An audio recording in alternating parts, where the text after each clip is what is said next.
Bueno, pues buenos días. Vamos a tener hoy, pues tenemos la suerte de contar con la presencia de Carlos Hoyos, que es un investigador de Oviedo, de la Universidad de Oviedo, es así un becario Ramón y Cajal, que tiene pues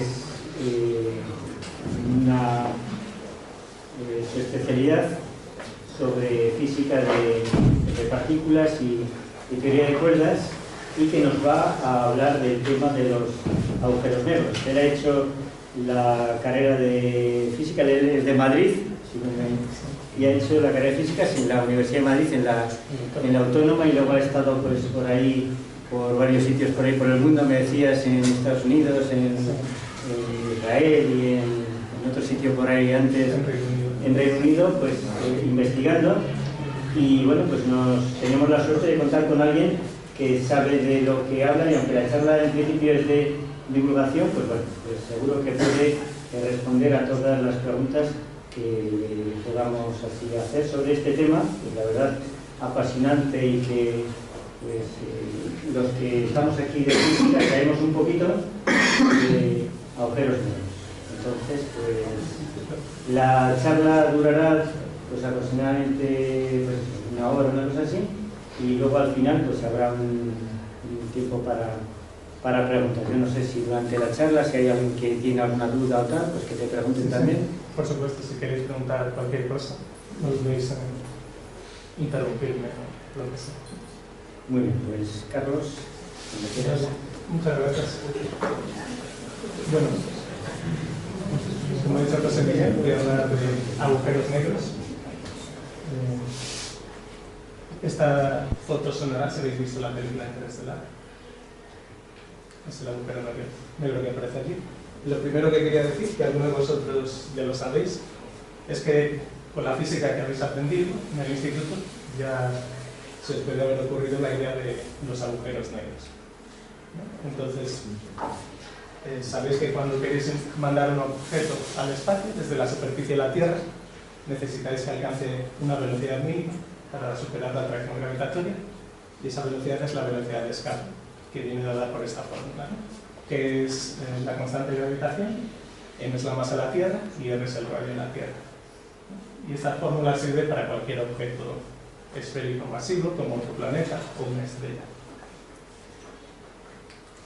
Entonces, si el cociente entre la masa y el radio es lo bastante grande, puede ocurrir que la velocidad de escape sea mayor que la velocidad de la luz.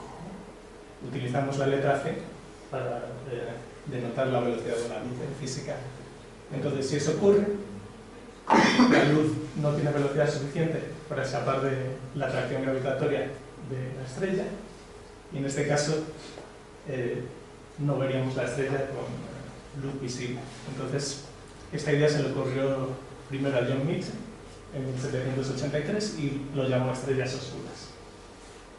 Entonces, aunque esta imagen os puede dar una idea intuitiva de lo que es un agujero negro, a la luz de lo que sabemos hoy en día acerca de la luz, digamos que es una imagen que funciona.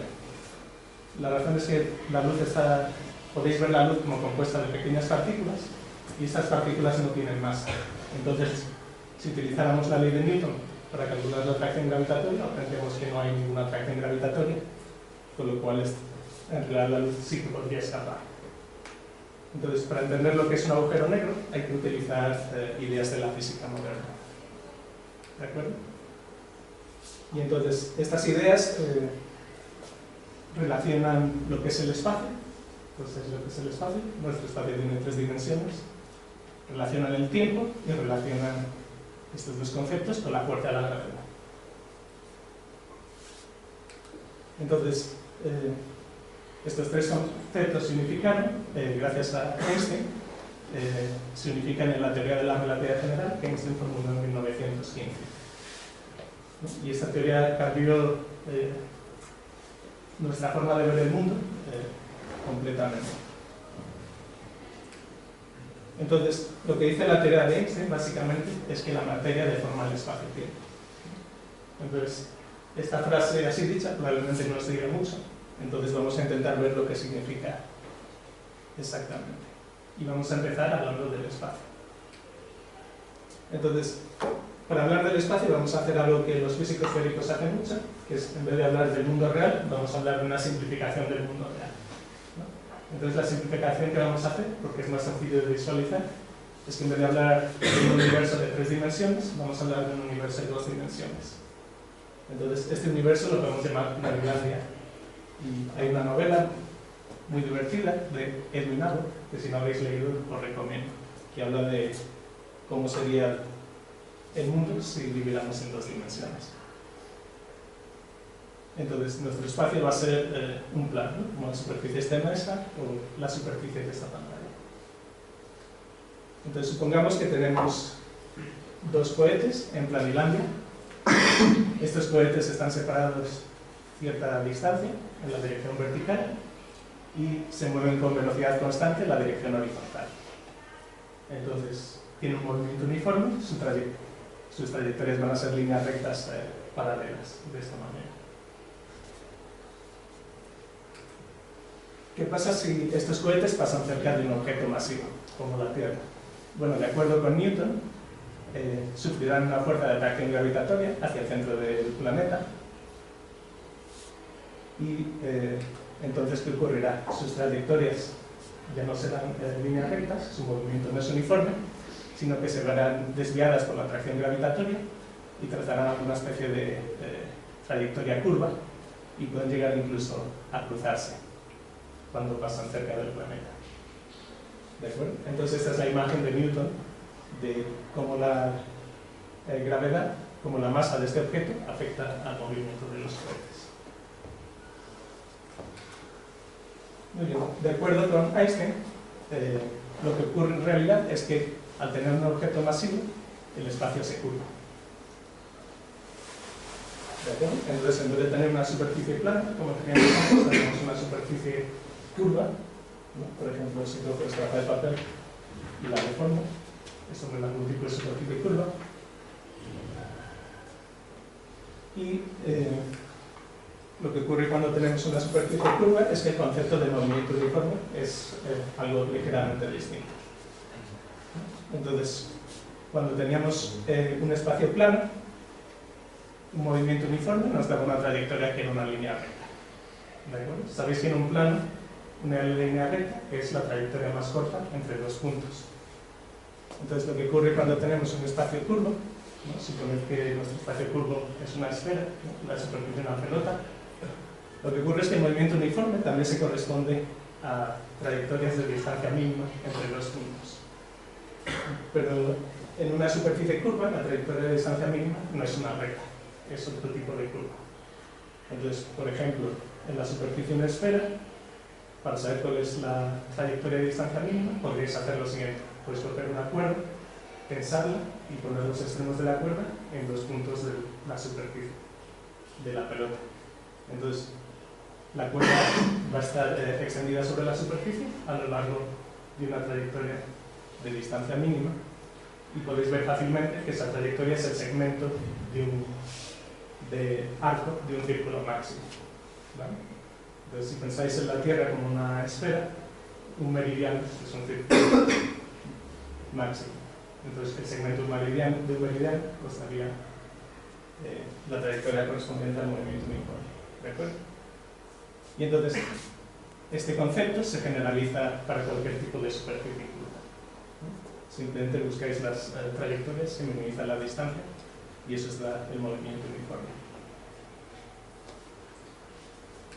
Entonces, si volvemos a la situación anterior, teníamos este objeto masivo, este objeto deforma el espacio, produce una curvatura y los cohetes que teníamos antes moviéndose se siguen moviendo con un movimiento uniforme. ¿De acuerdo? Pues tienen un movimiento uniforme dentro del espacio curvo. Entonces, si digamos esta superficie es como una esfera, los cohetes se mueven a lo largo de círculos máximos y llega un momento en que se pueden cruzar. ¿De acuerdo? Entonces, el resultado final es lo que teníamos utilizando la teoría de Newton, pero digamos conceptualmente es bastante distinto porque no hay una fuerza actuando sobre los cohetes, ¿no? Se mueven con movimiento uniforme, eso significa que no hay fuerzas, pero se mueven en un espacio curvo debido a la presencia de esa masa.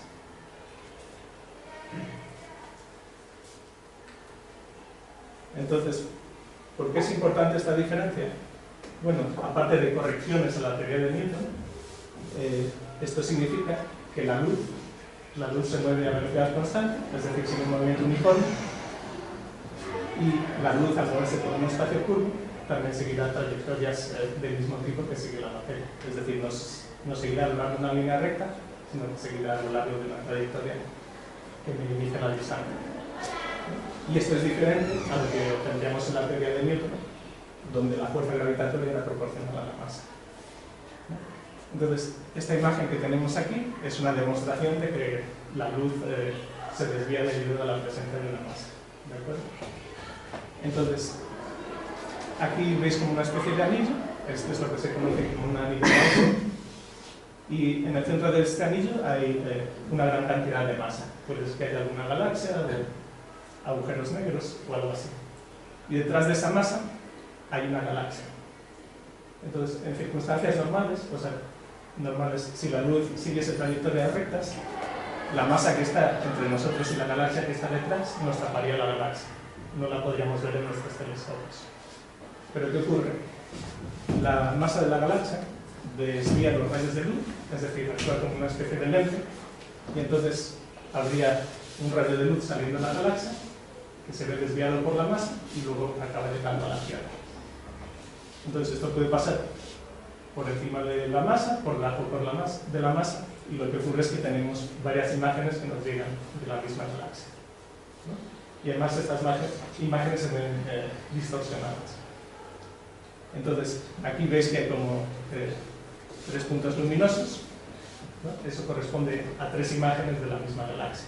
Y luego a veces está esta deformación que da la forma de acuerdo? Entonces, esto muestra que realmente la teoría de Einstein es correcta, la masa curva el espacio y la luz se desvía debido a esta curvatura.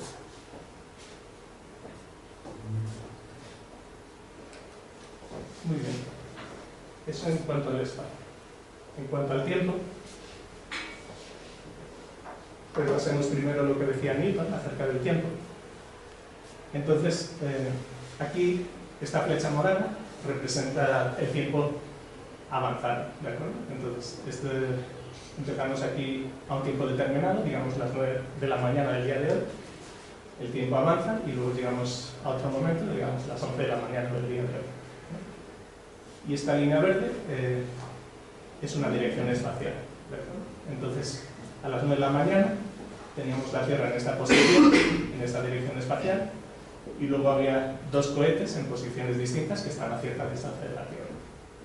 ¿De acuerdo? Y supongamos que tienen los relojes sincronizados, entonces cuando uno lee las 9 de la mañana en el reloj de la Tierra, uno lee también las 9 de la mañana en este cohete y las 9 de la mañana en este otro cohete. Entonces dejamos que el tiempo pase y ahora volvemos a mirar en ese instante de tiempo los relojes de la Tierra y de los cohetes, ¿no? Bueno, en este caso no hemos cambiado la posición de los cohetes con respecto a la Tierra, y si el reloj de la Tierra marca las 11 de la mañana y los relojes no tienen problemas, entonces el reloj de este cohete también marcará las 11 de la mañana y el reloj de este cohete marcará las 11 de la mañana. Es decir, el tiempo es el mismo para todos y eso es lo que significa que el tiempo es absoluto. De acuerdo con la teoría de Einstein, esto no es así. Lo que ocurre es que la presencia de materia hace que el tiempo se ralentice. ¿De acuerdo? Entonces podemos tener una representación parecida a la que teníamos antes. Este era el instante original del tiempo, las 9 de la mañana. Y aquí tenemos la Tierra y los cohetes, y digamos que tenemos los relojes sincronizados en ese momento para que todos marquen las 9 de la mañana. Entonces dejamos que pase algo de tiempo y miramos el reloj cuando en la Tierra son las 11 de la mañana. Entonces, ¿qué ocurre? De acuerdo con Einstein, el tiempo para el cohete que está alejado de la Tierra pasa más rápido, es decir, ha pasado mayor cantidad de tiempo entre el primer instante y el segundo instante, por lo tanto el reloj marcará un tiempo más tarde que las 11 de la mañana, y este cohete que está aún más alejado, para él el tiempo pasará aún más rápido que para este cohete y que para el tiempo que pasa en la Tierra, ¿de acuerdo? Y cuanto más intenso es el campo más gravitatorio, más despacio pasa el tiempo para un observador que esté situado cerca del cuerpo máximo. ¿No? Entonces veis que es muy diferente de lo que ocurre en la teoría de Newton. Entonces, esto es lo que significa que la gravedad deforma el tiempo. Muy bien, entonces os puede parecer que es una cosa muy abstracta. De hecho, Einstein nunca pensó que esto tendría ninguna utilidad práctica, pero de hecho sí que la tiene. Y hoy en día, cuando utilizáis el móvil y utilizáis el GPS para encontrar algún sitio donde queréis ir, estáis utilizando la teoría de Einstein de la relatividad general. Entonces, dejad que os diga brevemente lo que ocurre. Cuando utilizáis el GPS, hay varios satélites que están en órbita y que os mandan información acerca de su posición y el tiempo de acuerdo con unos relojes que llevan a bordo.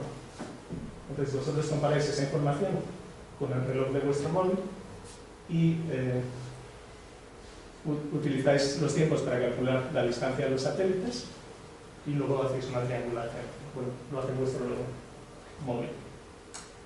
Entonces, dada que la información que tenéis de tiempo para calcular la distancia tenéis que multiplicar por la velocidad de la luz, porque lo que recibís son ondas electromagnéticas que viajan a esa velocidad. Y este es un factor muy grande, con lo cual todos los relojes tienen que estar sincronizados de forma muy precisa. ¿De acuerdo? Entonces, hay varios efectos y entre ellos hay efectos debido a la relatividad.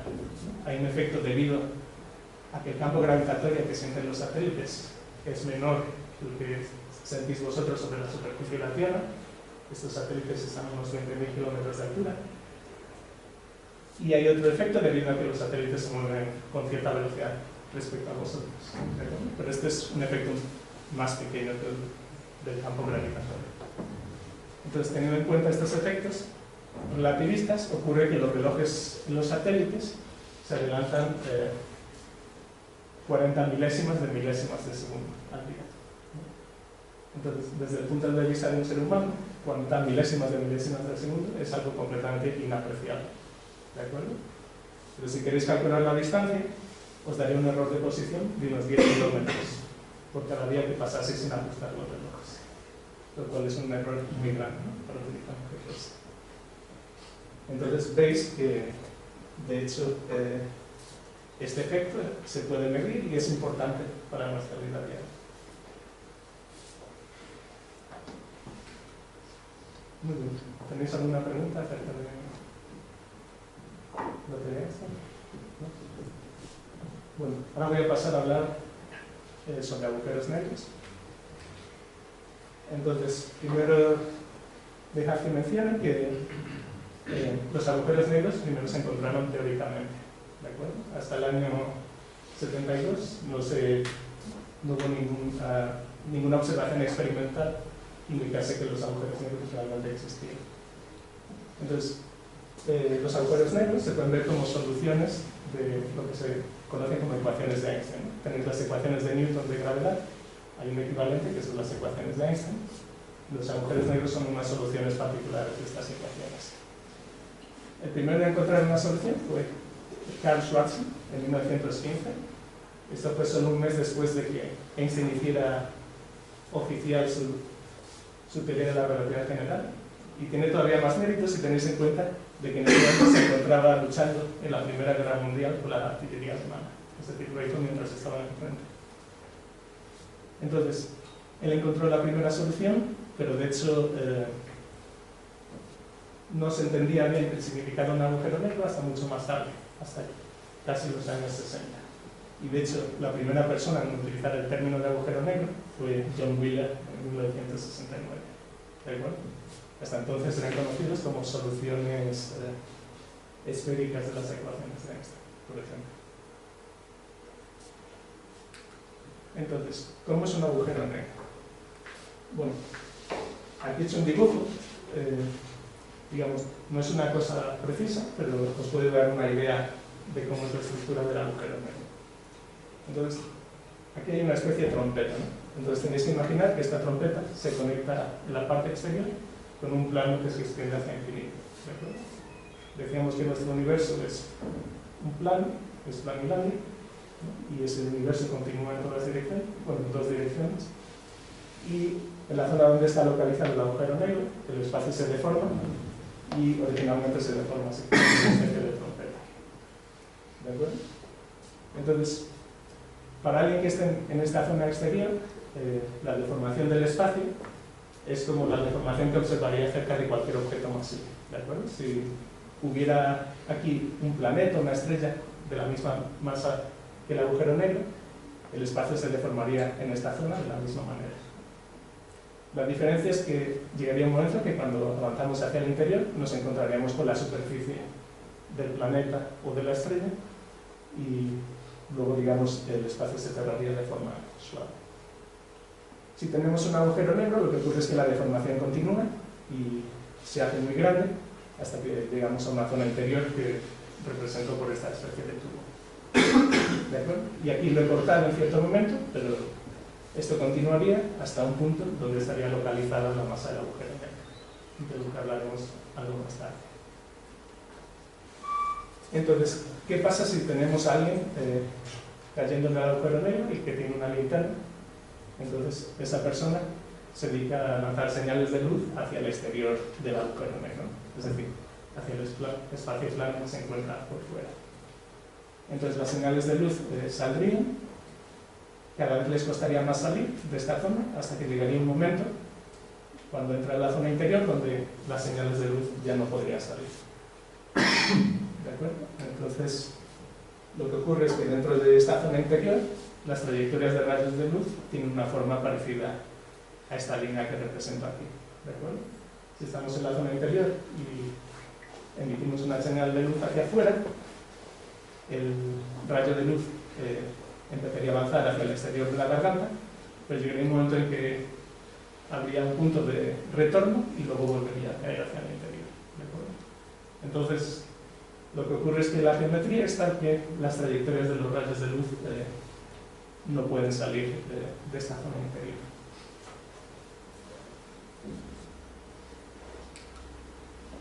Y hay una superficie imaginaria que separa la zona exterior y la zona interior, ¿no? Y se conoce como el horizonte de sucesos. El horizonte de sucesos es el punto donde, a partir del cual los rayos de luz no pueden escapar del agujero negro. Entonces, en dos dimensiones, el horizonte de sucesos es un círculo, ¿de acuerdo? Pero si vamos a tres dimensiones, el horizonte de sucesos sería una superficie esférica que rodea el interior del agujero negro.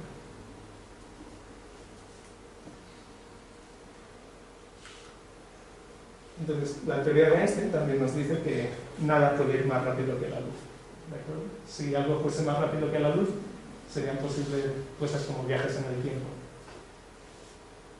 Y como nada puede ir más rápido que la luz, si la luz no puede escapar del agujero negro, entonces nada puede escapar. Ningún tipo de materia puede escapar del agujero negro. Esto es distinto de lo que ocurría en las estrellas oscuras de John Mills. Aunque la luz no pudiese escapar, si tuviésemos un cohete bastante potente, podríamos alcanzar una velocidad superior a la velocidad de la luz y escapar de la estrella oscura. Pero en la teoría de Einstein eso no es posible. Entonces, a pesar de que la solución se encontró en 1915, digamos, el significado físico del horizonte de sucesos, como la superficie de la cual nada puede escapar, no fue entendida hasta que David Finkelstein introdujo este concepto en 1958. O sea, justo poco antes de los años 60.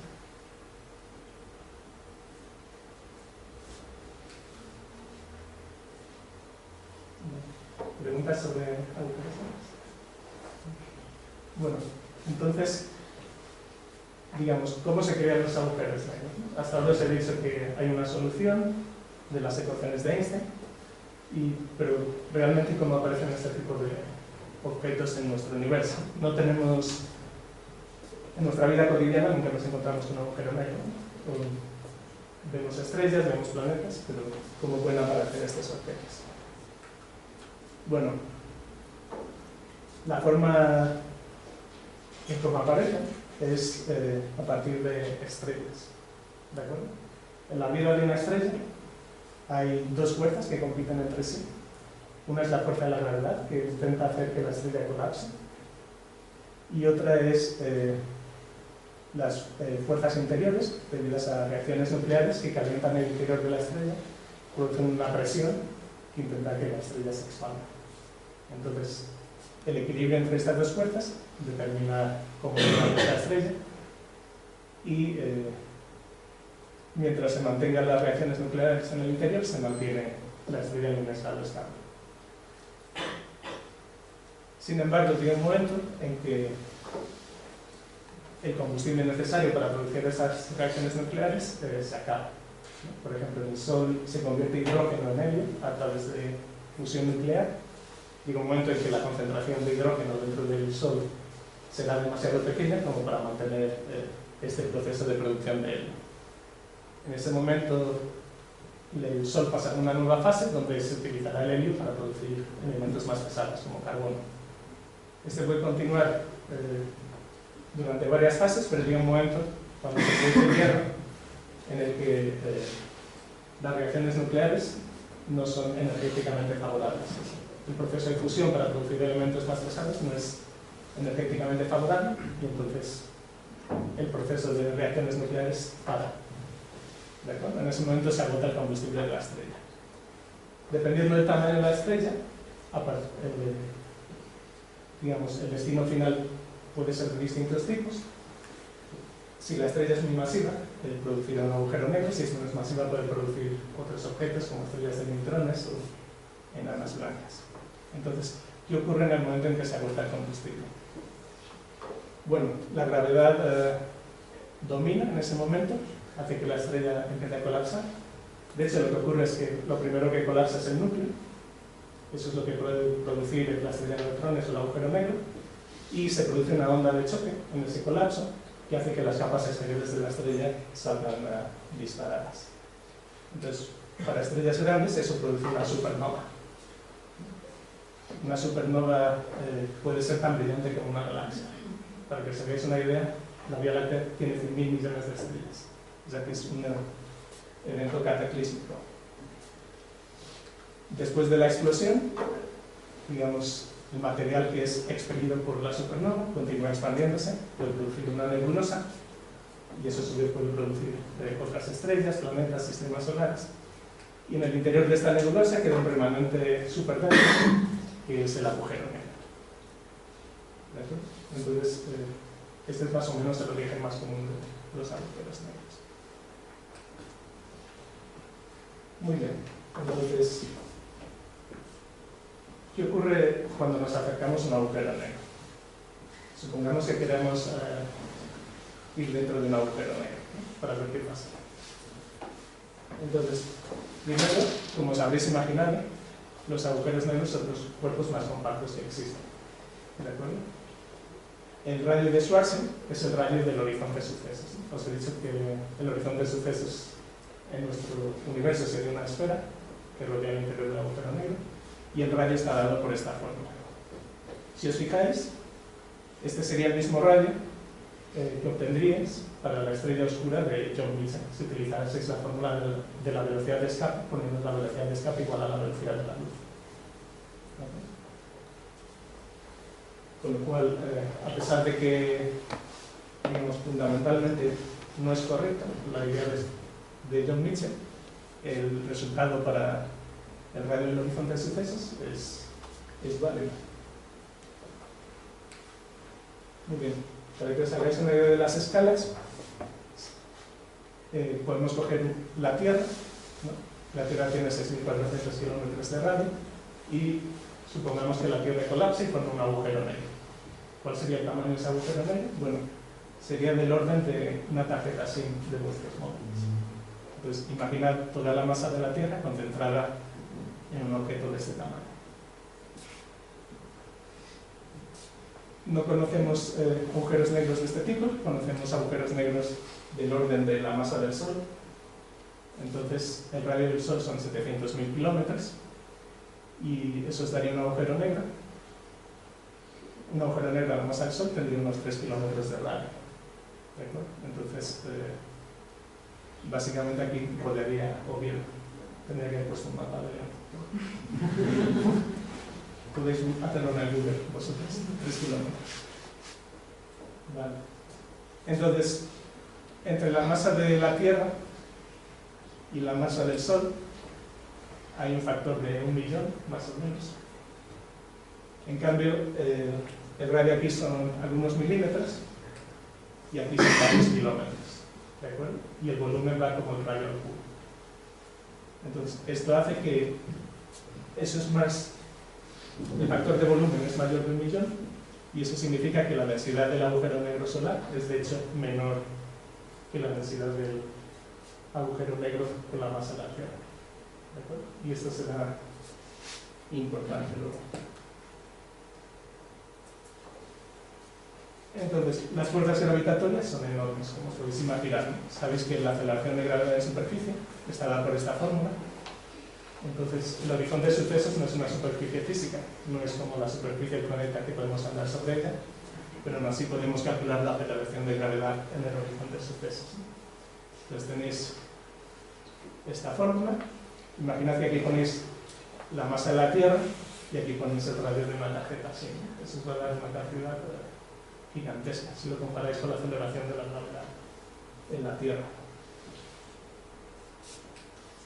Entonces, aquí tenéis algunos números. Las masas típicas de los agujeros negros, que se forman por colapso estelar, son entre 3 y 30 masas solares. Es decir, una masa solar es la masa del Sol. Los radios van entre 9 y 90 kilómetros.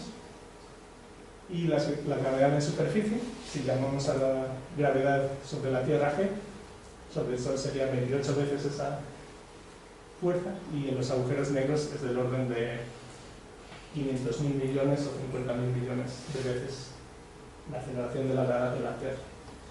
Es decir, si pudieseis andar por la superficie del horizonte de sucesos, inmediatamente os veríais reducidos a la pulpa.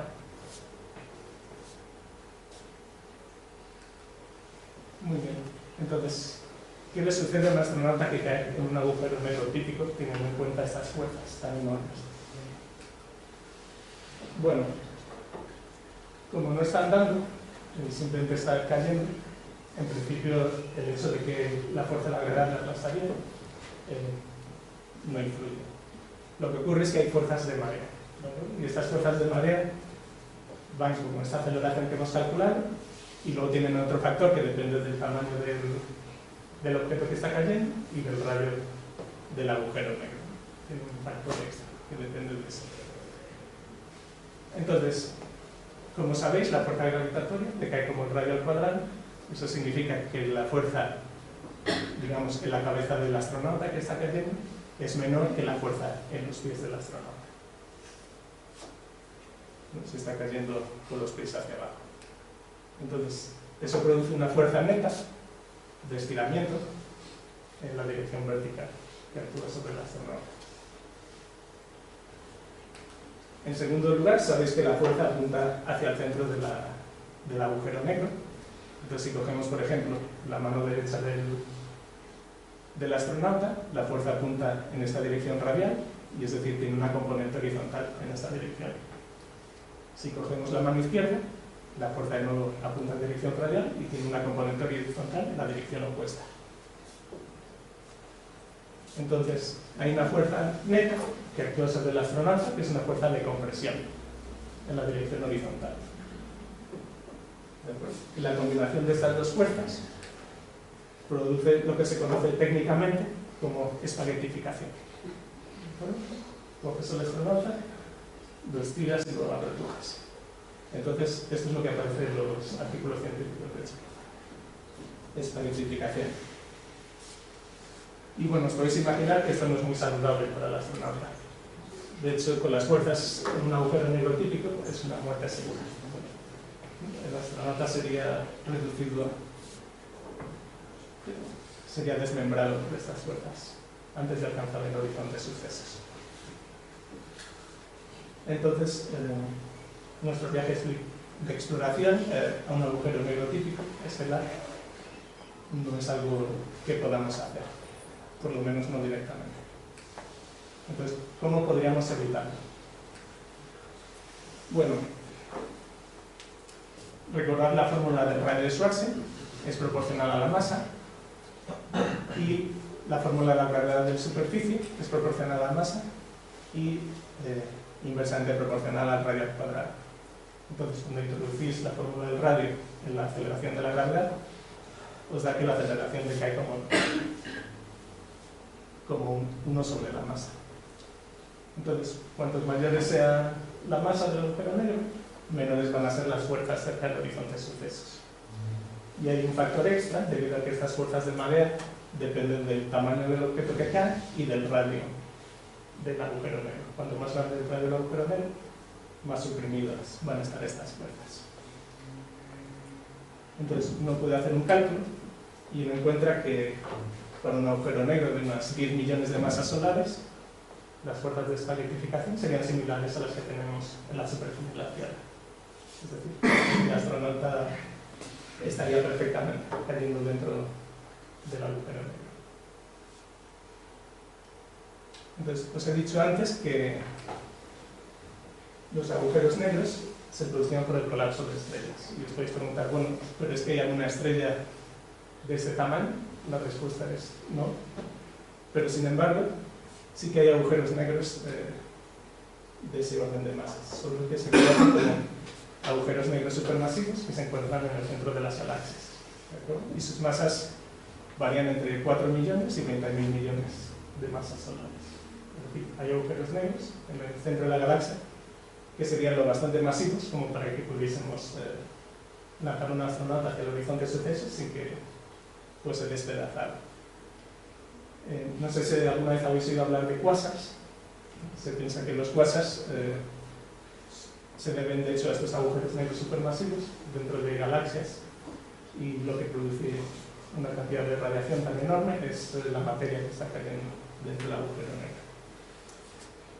Entonces, ¿cómo aparecen estos agujeros negros? Es algo que todavía no se sabe con certeza. Digamos, la teoría más extendida es que empiezan como agujeros negros normales, o quizá hubiera agujeros negros primordiales que se producen en el Big Bang, y luego estos agujeros negros están en una zona donde hay mucha materia alrededor, empiezan a capturar materia y continúan creciendo hasta que forman un agujero negro supermasivo. Pero luego también hay otras teorías, entonces aún no se sabe con certeza. Muy bien, entonces vamos a ver un ejemplo de un astronauta viajando a un agujero negro. Tiene que ser algo fantástico porque no podemos viajar tan lejos.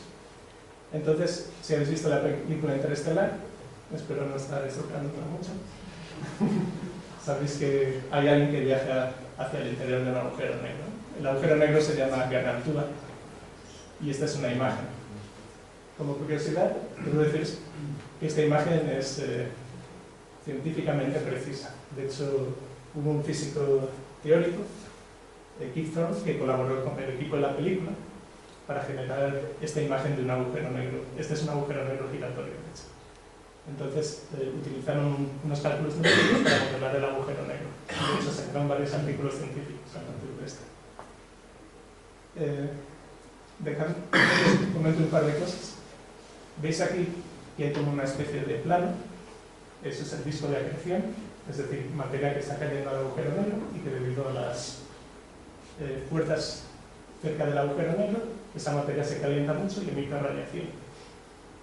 Esto ocurre en un plano, pero debido a la deformación del espacio cerca del agujero negro, los rayos de luz que salen de este plano, de hecho, pueden dar la vuelta alrededor del agujero negro. Entonces, este otro círculo que veis alrededor del agujero negro es de hecho una imagen de este disco. No hay dos discos, solo hay uno. Entonces la pregunta es, de hecho, ¿podría viajar el astronauta que va al agujero negro dentro de Gargantúa sin morir? Y en la película nos dicen que el agujero negro tiene unas 100 millones de masas solares, con lo cual la respuesta es que sí, como hemos visto, las fuerzas de espaguetificación no son lo bastante fuertes como para matar al astronauta.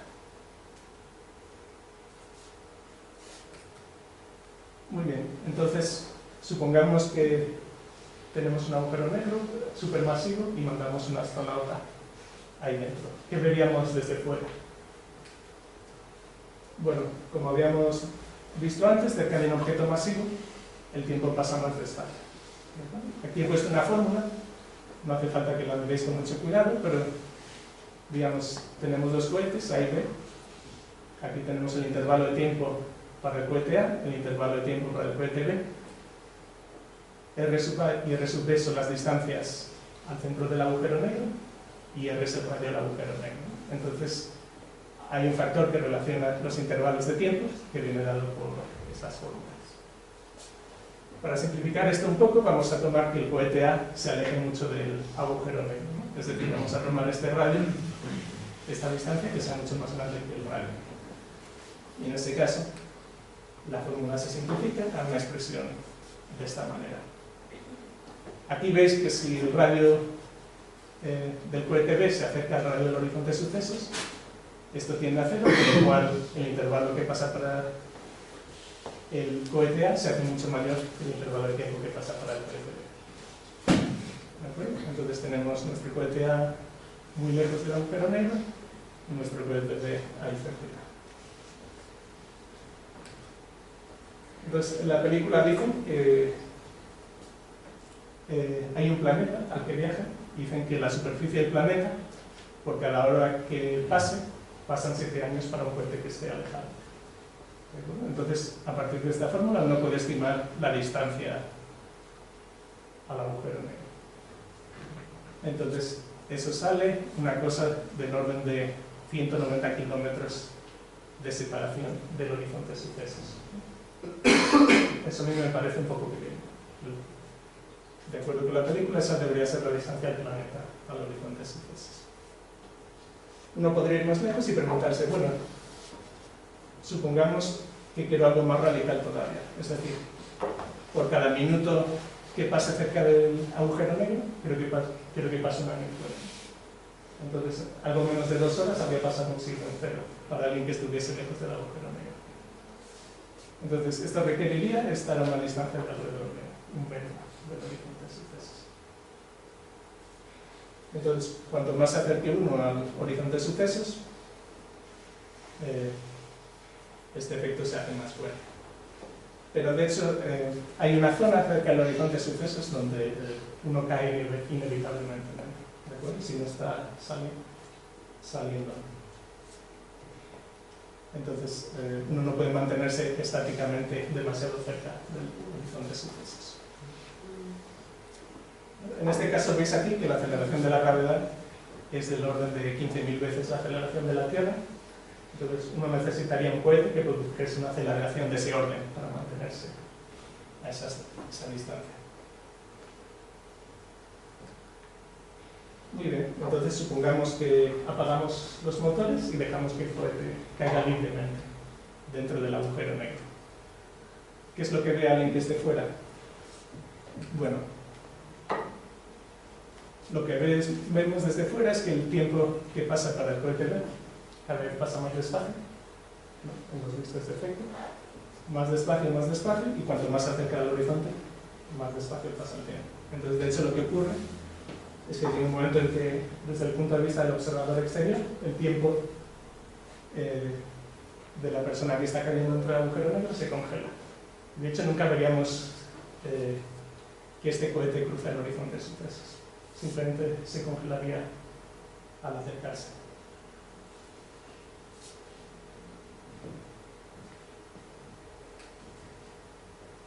Muy bien. Entonces, esto es lo que ve alguien desde fuera. ¿Qué pasa con la persona que está cayendo dentro del agujero negro? Bueno, primero deciros que lo que ocurre más allá del horizonte es especulación. No podemos acceder directamente al interior del horizonte de sucesos porque nada puede escapar. Entonces no nos puede llegar información. Entonces, hay algunas conjeturas. Por ejemplo, en estas películas, dentro del agujero negro está el infierno. En esta hay una biblioteca en 5 dimensiones. Y bueno, quizá esto os parezca un poco absurdo, pero de hecho, la teoría de Einstein predice que la fuerza gravitatoria se hace infinita en el interior y el espacio-tiempo termina en algo que se conoce como una singularidad. Entonces, la respuesta de Einstein, si queréis, es más matemática que lo que os he puesto antes, pero tampoco parece que tenga mucho sentido. Entonces, dejad que os lo muestre con un poco de detalle. Tenemos el astronauta que está cayendo. Entonces aquí lo que he representado es, esto es una estrella que está colapsando. Esta es la superficie de la estrella, que va decreciendo con el tiempo, y llega un momento en que forma un agujero negro. Entonces, esta línea que separa la zona negra de la zona blanca es el horizonte de sucesos del agujero negro. Entonces, mientras el astronauta esté fuera, un cohete que esté fuera puede intercambiar señales con el astronauta, y el astronauta puede enviar señales al cohete. Una vez el astronauta pasa el horizonte de sucesos, todavía puede recibir señales de un cohete que esté fuera, pero las señales que envíe no pueden salir del horizonte de sucesos, con lo cual el cohete que está fuera no debe dentro. Y más o menos el interior, de acuerdo con las ecuaciones de Einstein, tendría este aspecto. En primer lugar tenemos la estrella que continúa colapsando hasta que toda la masa se concentra en un punto. Y lo que ocurre es que el espacio-tiempo acaba, digamos, en algo que podemos representar como esta línea, que es la singularidad, donde la deformación del espacio-tiempo y las fuerzas gravitatorias se hacen infinitas. Entonces, desde el punto de vista del astronauta, ve la zona exterior como si no ocurriese nada, ve la estrella colapsando, y lo que ocurre es que en su futuro el espacio-tiempo se acaba. Es decir, la singularidad está en el futuro del astronauta. Entonces, bueno, antes de llegar a esta singularidad, las fuerzas gravitatorias serán bastante intensas como para que el astronauta sea despedazado de nuevo.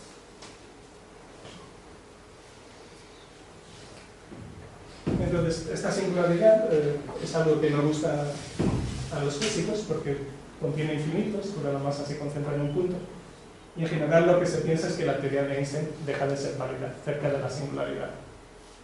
Entonces, tiene que haber otra teoría que a partir de ese momento reemplace la teoría de Einstein, que en cierto límite se convierta en la teoría de Einstein, pero que sea distinta cuando tenemos estos campos gravitatorios tan intensos. En general se piensa que es una teoría de gravedad cuántica, es decir, algo que significa mecánica cuántica, que es la teoría de objetos microscópicos con gravedad. Entonces, una teoría que hace esto es la teoría de cuerdas. De hecho, hay algunos aspectos de agujeros negros que se pueden describir utilizando teoría de cuerdas. Digamos, la resolución de estas singularidades todavía no ha sido conseguida dentro de la teoría de cuerdas. Hay otro punto de vista que últimamente ha resurgido y se está discutiendo bastante entre digamos, la comunidad de física teórica, y es que algunos científicos argumentan que los horizontes de sucesos no son compatibles con la mecánica cuántica. ¿De acuerdo? Y de hecho no pueden existir. Entonces, lo que se propone en ese caso es que desde lejos hay un objeto que parece un agujero negro, pero cuando uno se acerca, en vez de encontrarse un horizonte de sucesos, se encuentra algún tipo de geometría más complicada.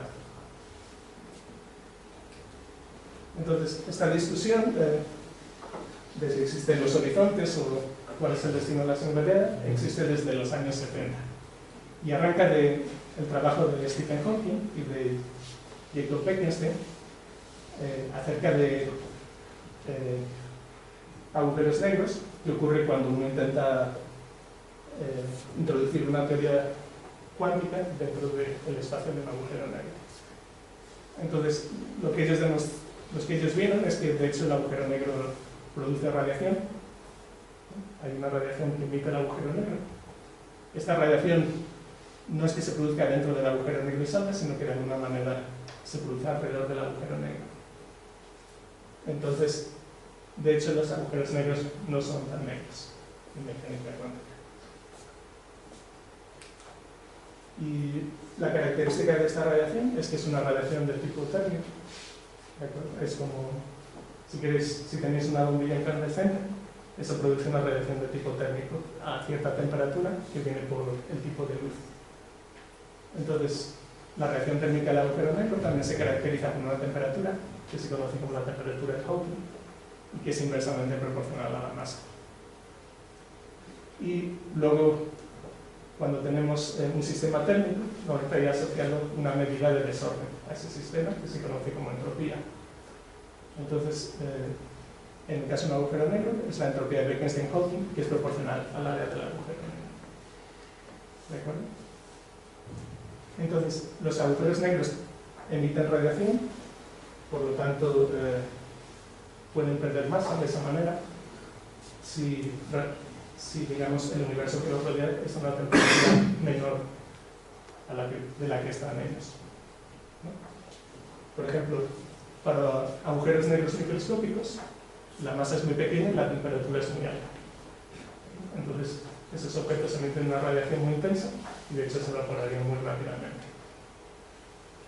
En cambio, los agujeros negros de tipo estelar o del tipo que se encuentra en el centro de las galaxias tienen una masa muy grande, la temperatura es minúscula y de hecho es menor que la temperatura que tenemos de radiación de microondas. Entonces, digamos, este tipo de radiación no es observado actualmente. Pero supongamos que en el futuro el universo se expande, se enfría y llega un momento en que la temperatura de los agujeros negros está por debajo de la temperatura del universo que les rodea. Entonces, emitirían esta radiación e irían perdiendo masa. Entonces, eventualmente, los agujeros negros se acaban evaporando, de acuerdo con, digamos, esta visión de Hawking y Bekenstein. Y surge la pregunta de qué sucede con la materia que había caído en el interior. Si el agujero negro se está evaporando, esto significa que el horizonte de sucesos se está reduciendo, pero dentro del horizonte de sucesos tenemos una singularidad donde está toda la masa concentrada. Entonces, ¿qué ocurre con esta masa? También la singularidad sigue allí, pero llega un momento, hay una masa mínima donde el proceso de evaporación se para y queda un remanente de masa pequeña. Bueno, nadie sabe las respuestas a estas preguntas. De hecho, este es un gran problema. Digamos, porque cuando uno intenta combinar esto con mecánica cuántica, uno ve que digamos, perdería la capacidad de predecir lo que sucede en el futuro. Entonces, es una de las grandes preguntas abiertas de la física. Y de hecho, se puede decir que el interior de los agujeros negros es uno de los mayores misterios de la ciencia moderna. Y eso es todo.